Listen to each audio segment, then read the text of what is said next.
folks, welcome to Wreck All the Things. I'm Ross Facepunch with your top 10 sci-fi badasses. We're going to start off this list with the original Man and Woman in Black. Now, these two defended the planet before it was even a cool thing, and you had Agent J and K and the noisy cricket and stuff. No, these people did it while working for the FBI. When everybody's like, nah, man, we got to think inside the box. There's no possible way that there could be aliens. These guys came along and they blew up the fucking box. Now here we are talking about Mulder and Scully. Now Mulder is never wavering in his belief that aliens are in fact real. But Scully is just always conveniently never around when evidence of alien life is found before being destroyed by the government. Hell, Scully even holds a alien baby at the end of season 1, which they kind of play off like it's some kind of genetic experiment. Okay, so sometimes she does think inside the box. But regardless, the team of Mulder and Scully are here to try to make sense of the unexplainable and the odd when the rest of us are all like, oh, hell no, I have seen this movie. I'm getting out of here. So that is why Mulder and Scully top off our list. Number 9 on our list is Star-Lord, Peter Quill himself, the ladies' man extraordinaire of the... I'm sorry, what was your name? What was your name?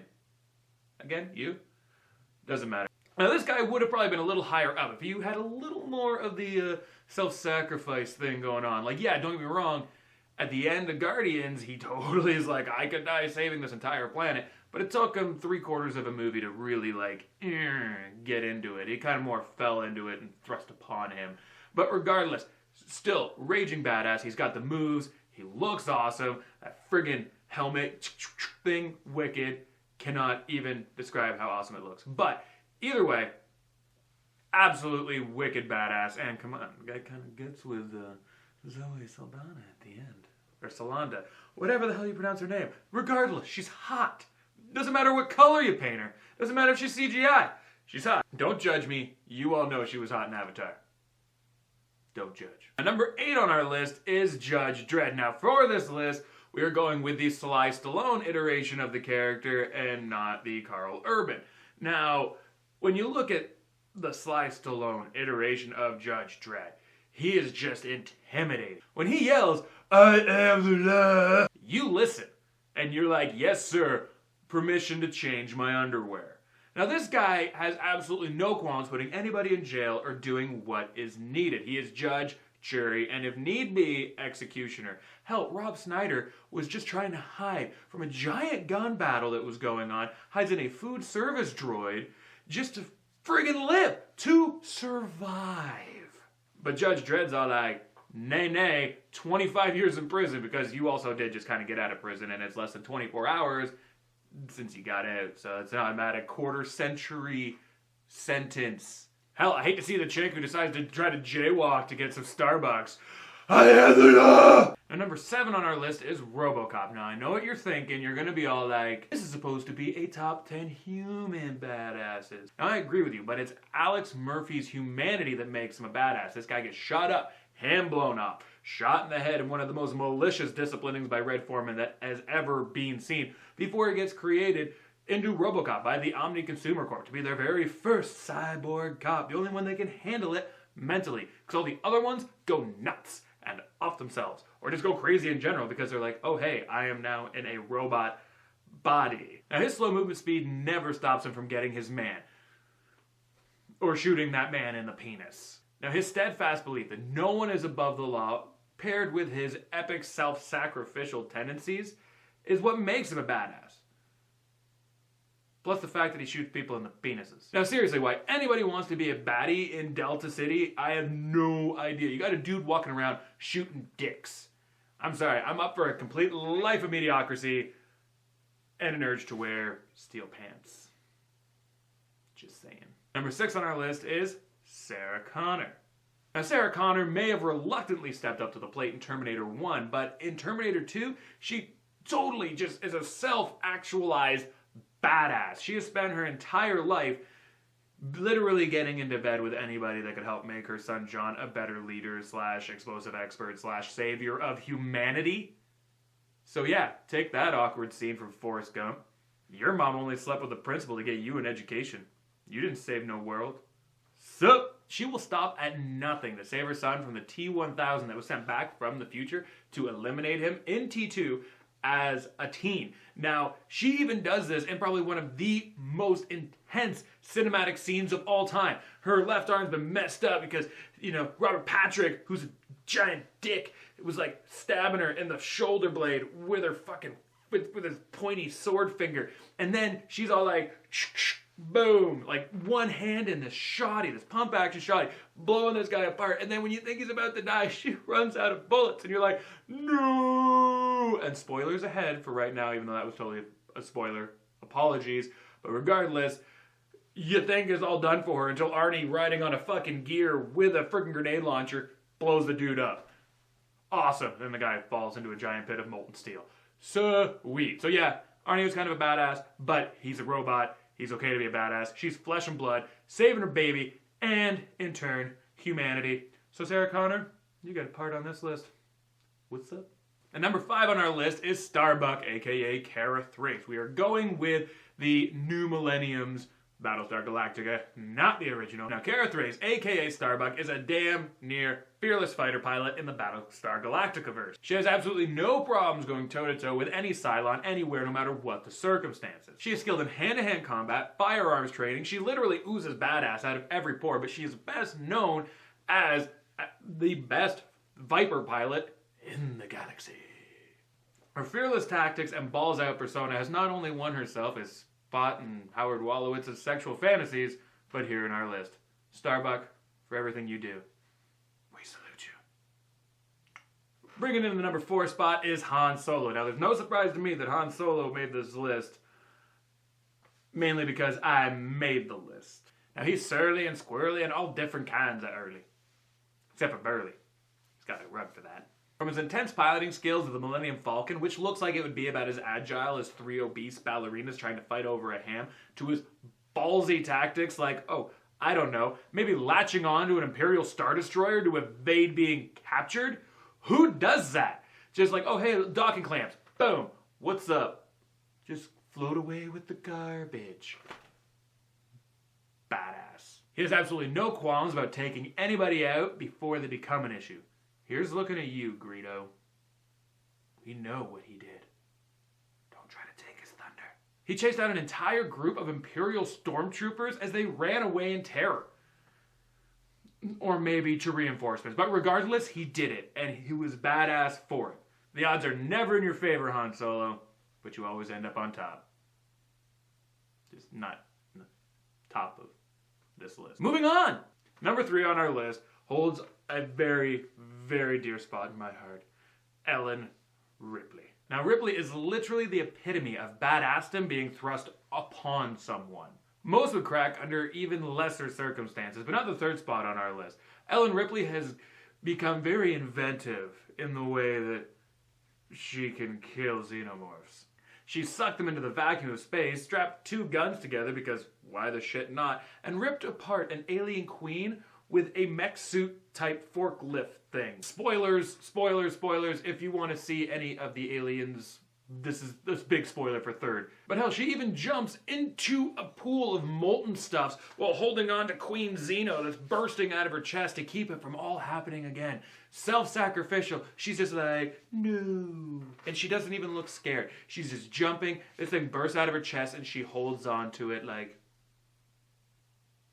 we're going home. Until she's cloned in Alien Resurrection. But she still died. She had no idea she was going to be cloned. She died. The government clones you, brings you back, because they think that they can get the alien queen out of you, which they totally do.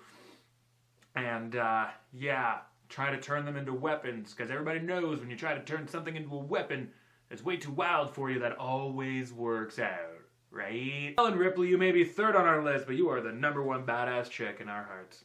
So thank you for saving the galaxy yet again. Now, number 2 on our list is Dutch, aka Arnold Schwarzenegger in 1987's Predator, which was like an epic hunt of epic proportions. Regardless, it was awesome. So basically, an alien comes down to Earth with one singular objective, which is to kill all badasses. Predator's main objective is to find the ultimate apex predator, kill him, take his head off, put it above his fucking space mantle to brag to his buddies about. Now, Predator ends up taking out most of Arnie's team with relative ease. Not to say that there wasn't some epic friggin' sacrifices, killings, shootings, and just awesome all-around carnage. But it isn't until Predator is pitted up against Dutch, aka Arnie von Terminator, that he meets a worthy adversary. During his battle with Dutch, he actually examines his skull and he's like, damn, this skull's gonna get me to space, bitches, yeah! And shuts Steve up because he's been bragging about that Mandalorian he took outside of friggin' Dago for weeks. God, I hate Steve. Now, he inevitably succumbs to the might of the former Governator, but not before trying to take him out with one last-ditch effort of a self-destruct sequence of nuclear scale and proportions. But even after all that, Arnie still comes out on top. Now, this is up against a dude who's got mounted plasma rifle on his shoulder, a cloaking device, and friggin' giant sword wrist Wolverine things used to make Carl Weather kebabs. So there's no question why Dutch is number 2 on this list. Now, bringing in our number 1 spot on this list is Firefly's Malcolm Reynolds. Now, I know you're gonna say, you're gonna be like, yo, Face Punch, what's going on? This guy wasn't even bamf enough to warrant more than 1 season in a movie, to which I say, shame on you. Now, Malcolm Reynolds, or mostly known as just Mal, has a very profound sense of what is right and wrong as he just goes through the verse, trying to defend him and his and make sure they can just get by past bandits, people that enjoy killing prostitutes, Jane, and odd little men that have a weird obsession with cutting people's ears off.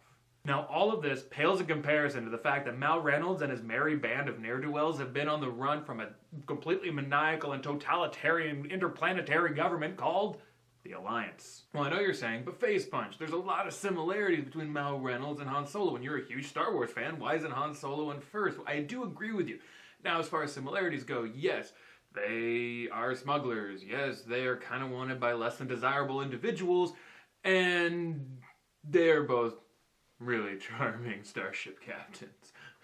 Now, for their dissimilarities. Now, as far as we know from the movies, Han Solo started out 100% being in it for himself and Chewie. We're not delving into the expanded universe by any means, in which case, you know, if that's the case, Han saves Chewie, blah, blah, blah, blah, Chewie owes him life debt, all this stuff, originally worked for the Empire. But we're not talking about the expanded universe, because unfortunately the EU, or now it's referred to as Legends, has been completely denied as canon by these Disney camp. We will just be sticking to the source material of Star Wars Episode 4, 5, and 6, as well as Firefly and Serenity. I'm not going to delve really into the Star Wars Force Awakens Episode 7, but we're just going to stick to 4, 5, and 6 for right now. So the most we know about Han's past prior to the film is that A, he won the Millennium Falcon off of Lando Calrissian, B, he dropped a bunch of goods for Jabba that doesn't go too well, and C, he is only in it for the paycheck. We see this when he goes to save Princess Leia. It's not like, I want to do it, it's that it's gonna make me rich and I owe Jabba the Hutt a lot of money. Now from this, we can deduce that Han Solo's moral code was kind of not really in the picture, especially in Episode 4. We kind of see this when he guns down Greedo, and I might be getting rid of the expanded universe in all this, but I am not going to agree that Greedo shot first. It's always Han. Han shot first. Shame on you, George Lucas. And now we can further deduce that if he never met Luke and Obi-Wan in that cantina, that he would just be still doing the same thing that he was doing when we found him originally. He'd be scoundreling, he'd be smuggling, and he'd be trying to stay one step ahead of Jabba. He wouldn't be taking up this awesome rebel cause and trying to take down the tyrannical empire, because that's just not him. Moving on to Mal, we know that Mal Reynolds was a volunteer in his own universe's galactic civil war. And he did so to maintain the freedoms of the Outer Rim planets from a regime that would all but abuse these citizens that were living in less than spectacular circumstances. The planets that made up the central core were highly advanced, left no one wanting, and just tech coming out the wazoo, which is way more than can be said for that of the Outer Rim. Now, these worlds are more reminiscent of civilizations like the Wild West, Victorian-era England, or dystopian worlds full of humans that have lost all sense of humanity and began eating, raping, and killing, not necessarily in that order, any humans that their little reaver hearts desired. Now, yes, Mal is centered around money to keep his ship going and his crew, who he considers family. But the moment the bigger picture came into light, He was in it for blood. So he risked the lives of himself and his crew to fly through Reaver-populated territory, totally egged them on to get them to chase him so that he would follow them into a giant battle with the Alliance fleet that he knew was going to be there waiting for him. So I guess the enemy of my enemy is my zombie-esque friend? Regardless, he will sacrifice life and limb to do the right thing through surmountable odds and nearly certain death. So there is absolutely no surprise that Malcolm Reynolds is topped off our list. Thanks folks for watching. Don't forget to smash that like and subscribe and light up that comment section below. What sci-fi badasses did I miss? Keeping in mind, make sure they're human because this is a top 10 human badasses in sci-fi. Again, I'm Ross Facepunch. Do not forget to wreck all the things and have a great day.